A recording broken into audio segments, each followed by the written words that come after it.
So, ito na, October 13, 2023. So, ayan. So, isang linggo, 2 linggo na yata akong delayed. So, nag-PT ako. So, yan ang result. Panoorin nyo.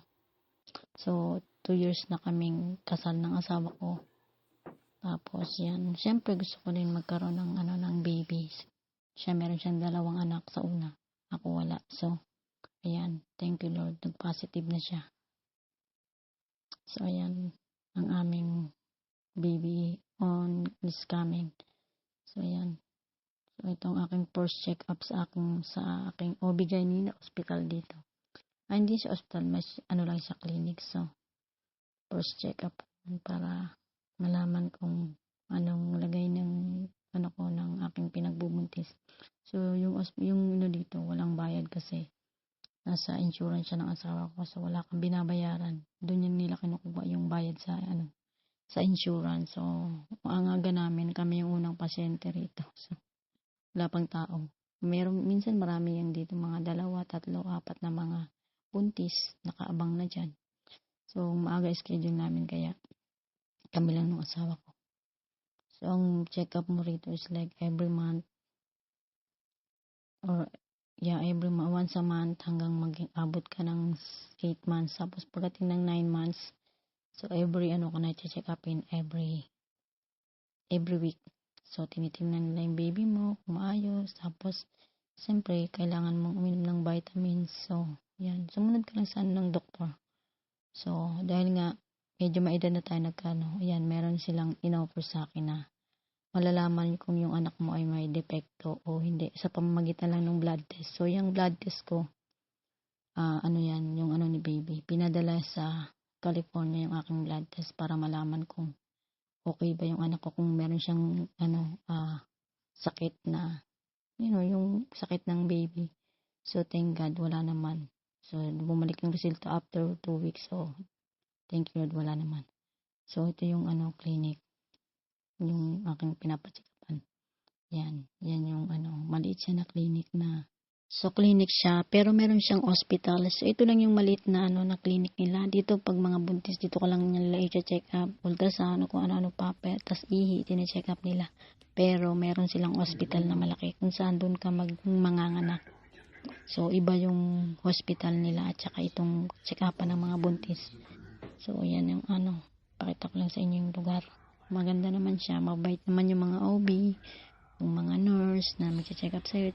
Kinukuha ka lang yun ng blood test, tapos yung height mo, yung weight mo, sinatanong nila yung mga vitamins mo, kung iniinom mo, ayun, tapos kung may mga mga problema ka. So, marami akong naranasan nung nag-bubuntis ako, nagkaroon ako ng varicose veins, nagkaroon ako ng high blood, nung malapit na akong manganak, tumaas yung dugo ko. So, muntik na akong paanakin ng doktor ng maaga. Tapos, yun, mga hindi ka makatulog, mga issue ng mga buntis. So, dahil first time kong nagbuntis, so, lahat bago sa akin. So, sabi ko, wala, ganito pala kahirap yung magbuntis. Kala ko dati, samantalang yung mama ko, so, 8 kaming magkakapatid, inanak lang kami sa bahay. Parang wala lang sa kanya. Sabi ko, ito nga, unang anak ko, isang unang anak ko palang, parang ang hirap na sa akin kasi nga, so, siyempre, malayo yung pamilya mo. So, wala kang dito, yung asawa mo lang lagi ang kasama mo. So, yan. Pero kung mga ospital naman, wala namang problema sa mga dito. Yan, ang tawag dyan is non-stress test. So, tinitingnan nila kung okay ba yung baby mo, kung nagre-react siya ng maayos sa may nilagay silang something sa aking tiyan. Tapos nilagyan nila yan ng gel. So, sobrang galaw ng galaw yung baby ko niyan nung yan tinatawag nilang non-stress test. So, tinitingnan nila kung yung baby mo is gumagalaw o hindi. So, yan. Yan yung aking ang aking tiyan na yan. Maganda rito sa Amerika. So, kompleto yung mga nila, yung mga gamits. So, yan. Talagang nila sa'yo. So, maganda kung may insurance ka kasi wala kang binabayaran. So, libre lahat. So, wala kang problema. Yung asawa ko, under kasi ako ng kanyang health insurance, ng aking medical insurance. So, lahat niya ng bayarin na binabayaran namin dyan sa mga check-up, check-up. Yan, sa insurance siya ng asawa ko, kinakaltas. So, ayun ang maganda rito sa Amerika. Hindi mo kailangan maglabas ng pera. Basta mayroon kang health insurance. So, pasok na yan. So, yan ang aking. So, ilang buwan na lang ang ating hinihintay.